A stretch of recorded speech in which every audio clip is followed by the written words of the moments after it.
सारे विश्व की उत्पत्ति, पालन पोषण और उसकी मृत्यु के मूल कारण हैं। मोटी बुद्धि वाले सोच सकते हैं कि जन्म तो माता पिता के संयोग से होता है, जन्म देने वाले तो माता पिता हैं। देखो भाई, मूल कारण तो भगवान है। माता पिता कारण है लेकिन निमित्त कारण है।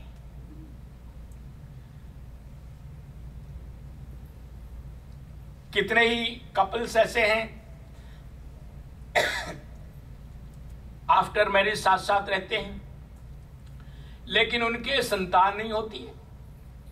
अगर माता पिता ही इसके मूल कारण माने जाएं जन्म के, तो ऐसा कोई एग्जाम्पल नहीं होना चाहिए जो कि स्त्री पुरुष के साथ साथ रहते हुए और उनके फिर संतान की प्राप्ति ना हो। लेकिन ऐसा होता है, आप भी जानते हैं क्यों होता है। क्योंकि उसके मूल कारण भगवान हैं, माता पिता मूल कारण नहीं है।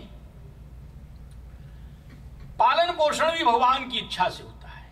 हम तो व्यर्थ में ही अपना अहम रखते हैं कि अगर हम नहीं करेंगे तो कैसे बच्चों का काम चलेगा।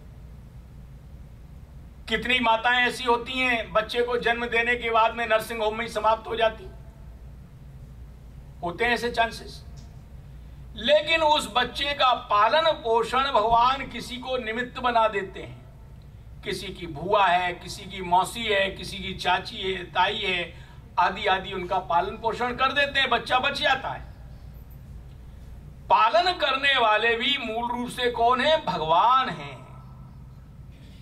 संहार के कारण भी भगवान है। जब भगवान काल रूप से आते हैं सामने तो उसको लेकर के ही जाते हैं, उसको कोई बचा नहीं सकता। और जब भगवान की इच्छा नहीं होती है, रक्षा करते हैं, तो विषम परिस्थितियों में भी जिसमें कि उसको समाप्त हो जाना चाहिए, लेकिन उसमें भी वो बच्चा बच जाता है। तो मूल कारण हुए भगवान।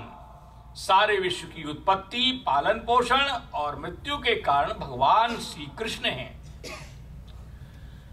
3 प्रकार के कष्ट हुआ करते हैं: दैहिक, दैविक, भौतिक। दैहिक से तात्पर्य देह संबंधी कष्ट। दैविक कष्ट दैवी आपदाएं जो होती हैं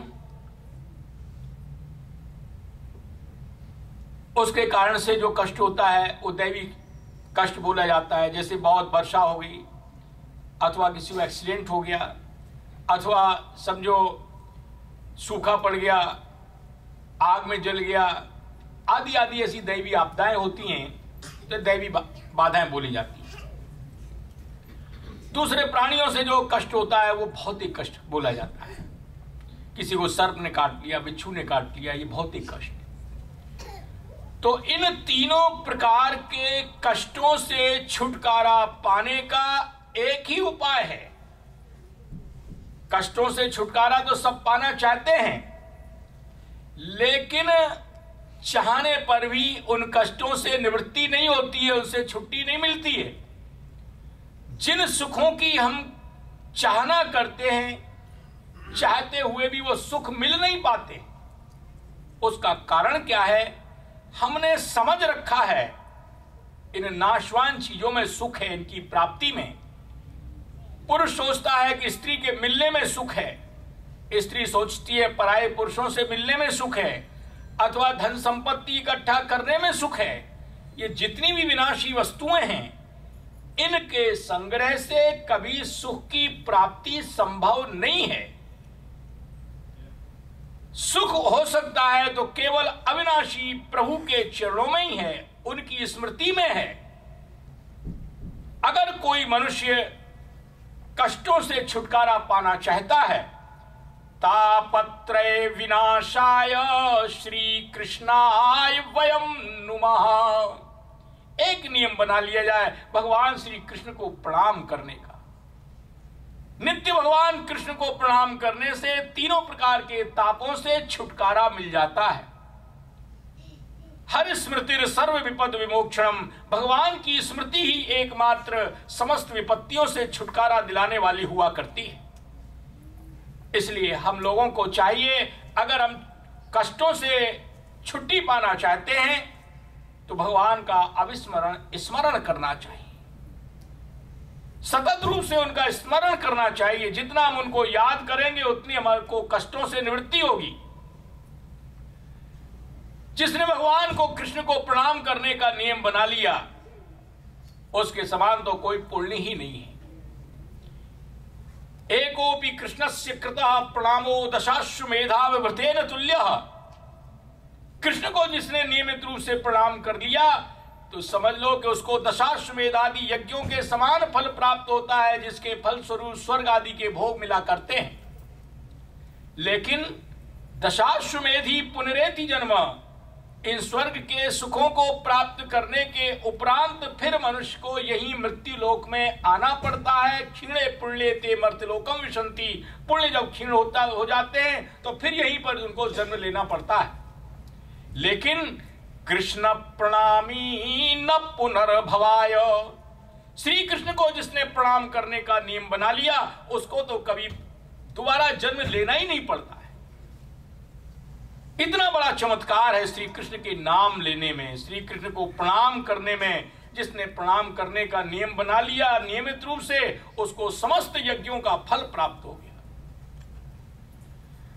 वेदव्यास जी महाराज सरस्वती के किनारे बैठे हुए थे, चिंतन कर रहे थे।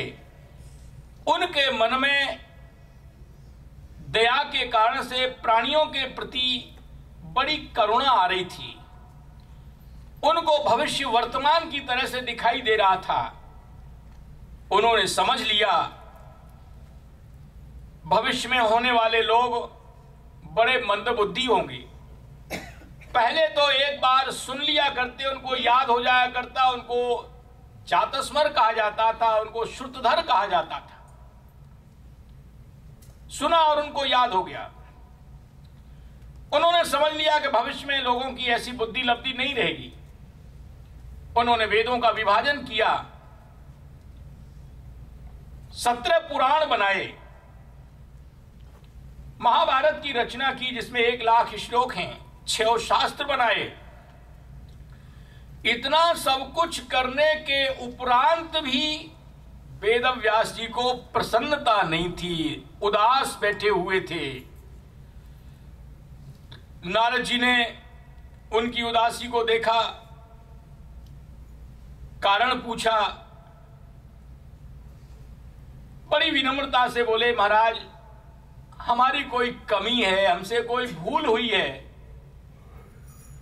जिसके कारण से हमारा चित्त उदास है। आप हमारी कमी को बताएं, विस्तार से बताएं। यह सुनकर के नारद जी प्रसन्न हो गए। इतने बड़े विद्वान जिन्होंने 17 पुराण बनाए, महाभारत की रचना की, वेदों का विभाजन किया, 6 शास्त्र बनाए, और वो कह रहे हैं कि हमारी महाराज कमी बताइए। प्रसन्न हो गए नारद जी। उन्होंने कहा, हे मुनिवर, आपने जैसे धर्म अर्थ काम मोक्ष इन चारों पुरुषार्थों का सुंदर निरूपण किया, वैसे आपने कृष्ण का यश नहीं गाया। कहने का भाव यह, मनुष्य कितना भी पढ़ लिख करके विद्वान हो जाए, धनवान हो जाए, ऐश्वर्यवान हो जाए, प्रभावशाली हो जाए, लेकिन जब तक वो कृष्ण गुणगान नहीं करता है तब तक उसके चित्त को शांति नहीं मिल सकती। इसका प्रमाण स्वयं वेदव्यास जी।